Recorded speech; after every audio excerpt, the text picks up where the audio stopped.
Right, still on that, the brutal murder of AKA and his friend Tebello, Tibz Motsoane, on Friday night on Florida Road in Durban has brought the issue of gun law control back onto the spotlight. And for more on this touchy and rather tricky topic, we're now joined by Damian, Enslin, Chairperson of the South African Gun Owners Association. Damian, good to have you, and thank you very much for your time. How many illegal guns are out there currently in South Africa? Do we know? Thank you very much. Thank you very much to the viewers as well. That's a difficult number. In fact, there's no statistics at all about the legal and lawful guns that are out there. We know that many obviously are flowing from the police themselves, from SADF. There's also lots of firearms left over from the armed struggle, which has never been accounted for, plus the cross-border proliferation of coming across the borders of Mozambique, even recently Botswana recently. So it's difficult to know. We don't actually know. We can estimate that maybe it's 2 million, 3 million, 5 million. We don't really have any statistics on that at all, unfortunately. So some analysts say, for example, most of the illegal firearms that we have in the country were once legal and therefore were taken from those who owned them legally. And firstly, how do you feel about that statement? To what extent is that true? No, that's completely incorrect. There is a major problem within the police force itself with regards to corruption and the proliferation of or the selling of firearms from the police themselves. Even up at CFR level, so actually at Central Crimes Control Register itself recently, there are many parties that were involved in selling firearms and licenses. So there are guns that are being sort of sold by the police themselves, corrupt elements within the police and the SADF as well. So when it comes to law-abiding citizens and our firearms, it's very difficult to obtain a firearm license, obtain a firearm. A lot of hoops you have to jump through to get there.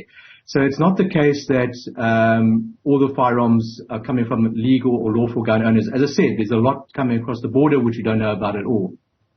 So what is certainly clear and what is coming out from the executive mayor of eThekwini and certainly speaking to the police a little bit earlier on is that illegal firearms are fueling violence and conflict and organized crime in the country. And what we need to do is to be able to deal with that. Are we using the right tools of analysis here? I mean, the executive mayor saying out of the crime summit, they decided, well, let's have more surveillance, more CCTV cameras, more police deployed. Is that how we're going to deal with this issue? Well, look, obviously it needs to be tackled on a number of fronts, and it's a much bigger problem. We have a problem with our crime intelligence. So the police crime intelligence is almost non-existing at the moment. So if you don't have the resources going out there and finding out how the gangs and how the criminals are obtaining their hands on illegal and lawful firearms or legal firearms, then that's never going to resolve the problem. So you can have as many cameras as you want out there, but you need to look at it at a much higher level. Then we need to have special task force units that focus on unlawful or illegal firearms, especially trained, to deal with the firearm issue in that. And those are few and far in between. So the police are actually dwindling in resources, unfortunately. So yes, cameras can help to prevent certain crime, but if you want to tackle organized crime, you need to get to the crux of it. You need to find out how the criminals are getting their hands on firearms, and that takes time and money and developing resources and sources within the criminal underworld as well. So there needs to be active policing. Cameras on their own are not going to resolve the issue. So, I mean, as we start this conversation, are really not even clear about the number of firearms, for example, that are stolen from police, where they're kept within the police service itself, never mind those that are coming from outside the country. So without that data, is it then possible to come up with a comprehensive strategy of getting those guns out of our streets? Well, that is a difficult question. There's obviously, again, crime intelligence is what we're looking at, and looking at a bigger picture within Southern Africa and finding out the loops or the gaps within our border system and within the system within South Africa itself. So yeah, you're absolutely correct. It will take a lot of time and money to try and develop those statistics to find out, and you might never ever know the true number of the illegal and unlawful firearms in South Africa. But what we do need is special task force units within the police, especially trained police who understand the firearm issues and understand how to tackle the firearm issues. and who are trained. So resources, government needs to stop paying lip service and actually allocate adequate resources to the police and to the special task force units again to tackle this issue. Is this a thing that can be achieved by policy? For example, others are saying, well, let's get policy in place for the control of firearms in South Africa. When we achieve responsible gun ownership and usage, it will reduce the ease with which people get guns in the country. I mean, you mentioned earlier on that it's very difficult, for example, to get a license in the country. What does it mean to be in possession of a firearm and an ammunition in South Africa? What sort of hoops do you need to go through? Well, the legal way is you have to jump through a number of hoops. So you have to go to an accredited training provider. It's a company that you write your exams with and you do the actual practical shooting training, and there's a portion on the legal part of the law as well. That's the first step. Then once you have those certificates, you pass the exams, you have to apply for a police competency, which involves a background check as well as a process of possibly interviewing your spouse, making sure there's obviously no criminal records against you, etc. And then that's the second step. The third step is actually applying for the license, that you must be fully motivated with supporting documents.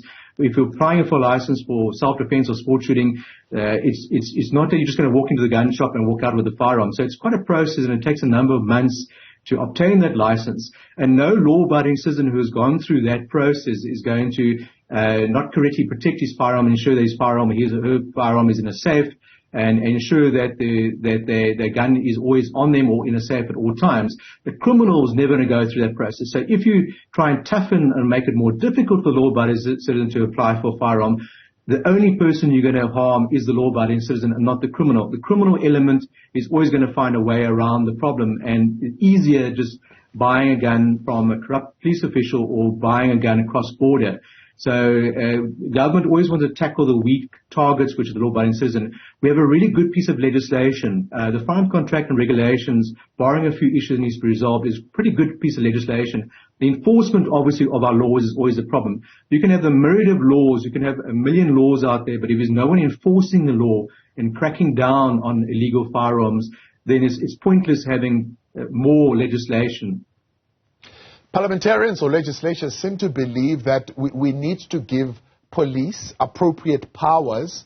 I don't know, I mean, what more powers can they be given to investigate, to confiscate, and to arrest with a view of successful prosecution? I'm not quite sure what do they mean by that. I mean, do you get a sense of police need more powers? I don't think so. The Firearms Control Act itself, and I've been involved. I'm actually a practicing attorney as well, with specializing in firearm issues. And I've actually been involved with the police with regards to search warrants, raids in inverted commas, with regards to illegal and unlawful firearms. So there are mechanisms within the Firearms Control Act and within the Criminal Procedure Act as well for the police to tackle this issue. Again, the problem I'm finding with all the police that I'm dealing with, detective level and up to even provincial police level, is a lack of resources.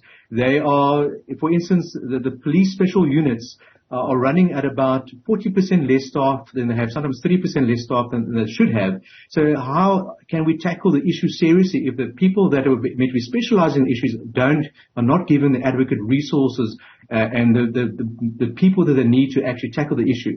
So again, you can change the law and give them plenty of powers of search and seizure, which you don't need. It's resources again, trained resources. Boots on ground is what's required to tackle the issue. Not people sitting in their offices, boots on ground, trained police, trained detectives, up the training of the detective service, up the training of the special units, give them the resources they need to tackle these issues. There is also a sense, I don't know what is your feeling where you are, that gun owners themselves need to take, I suppose, more responsibility and be held more directly liable for what happens to those firearms when they lose them.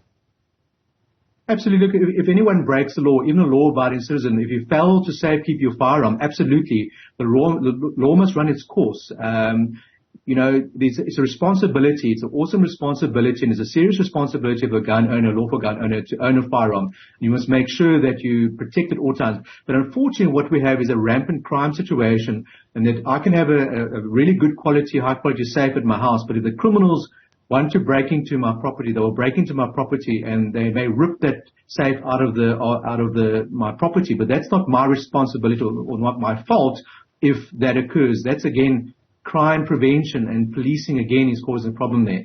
But absolutely, we agree in the responsible, law-abiding citizen must comply with the law and must comply with the Firearms Control Act with regards to safekeeping of firearms, control of firearms, and if you break the law, anyone who should be punished in those circumstances. Damian, appreciate your time. Thank you very much for coming on. Damian Enslin, he is the South African Gun Owners Association chairperson.